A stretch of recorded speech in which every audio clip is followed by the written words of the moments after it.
The pound-for-pound list, always highly debated, a subject that sometimes causes arguments.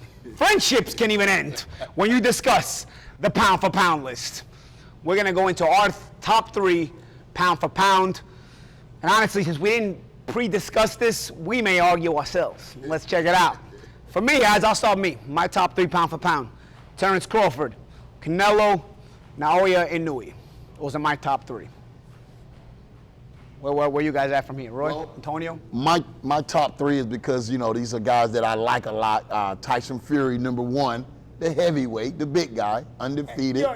You're not impartial. The big guy going for the big guys, of course. The big guy, undefeated, and just the way he beat Wilder in his last opponent, got to take my hat off. The second guy, the winner, and I'm going to put it out there, Crawford and Spencer. The winner, I said. And, of course, Canelo. You got to put Canelo in the top 3. And you can flip those any way you want. My top 3 is almost just like he just said, except that I'm going to give them one to Terrence, to the winner of Terrence and Spence, because whoever wins that fight stepped up to the plate and beat the best fighter at the best time of his career. Because they're both undefeated, they're both at the prime of their career. That should be the number 1 guy. Number 2, though, I'm probably going to ride with Canelo because of how much he's been doing and the fact that he's been there for so long and that he's also been carrying the sport right now. Yeah. Number 3 is where it gets difficult because number 3, I still, in my humble, honest opinion, think Lomachenko is one of the best boxers in the game. But because of what Fury is doing, and you had a discussion earlier, a lot of times that pound-for-pound thing kind of go with popularity. Yeah. When a guy hasn't did anything lately, you kind of forget about him a little bit.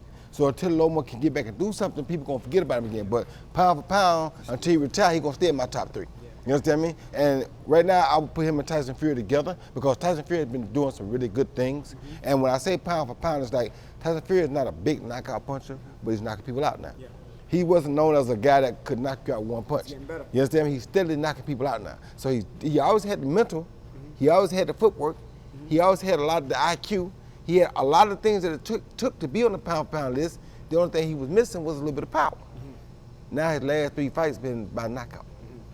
And he's setting them up now. Yeah, exactly. All right, guys, I'm gonna set up the argument now. I'm gonna set up the argument. Okay, Lomachenko was about to get himself back in the mix with the Kambosos fight. Unfortunately, the political landscape of the world has taken him out. So again, he's not able to get that popularity. But if you're gonna put Lomachenko, why not Usyk?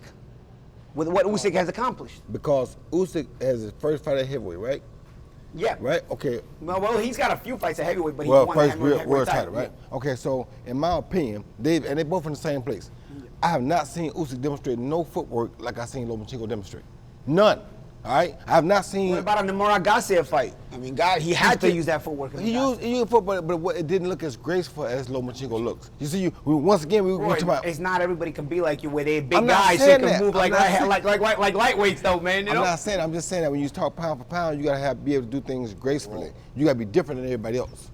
Usyk is not really different than everybody else in this movement. Now, how he uses it is a little bit different, which is why you would put him on the pound for pound list, because he has a way up here of doing it. It don't look good, but it works. You understand me? The pound for pound guy, it gotta look good and it gotta work. Yeah. If it ain't looking good and working, he ain't pound for pound. All right, point made. Yeah. I don't think you're escaping, Antonio. No. I got one for you. How are you gonna put a guy who's had so many layoffs as number 1 pound for pound?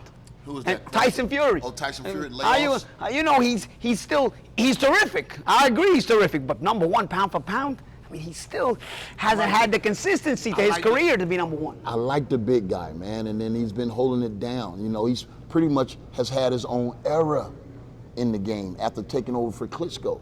You understand me? Even though we've had heavyweight champions, I don't care how many belts they got. Until they beat the guy, the linear, the guy that beat the guy, it's something that has to be said about that. Right. So I'm not saying he can't get beaten, but he's been showing domination in his confidence.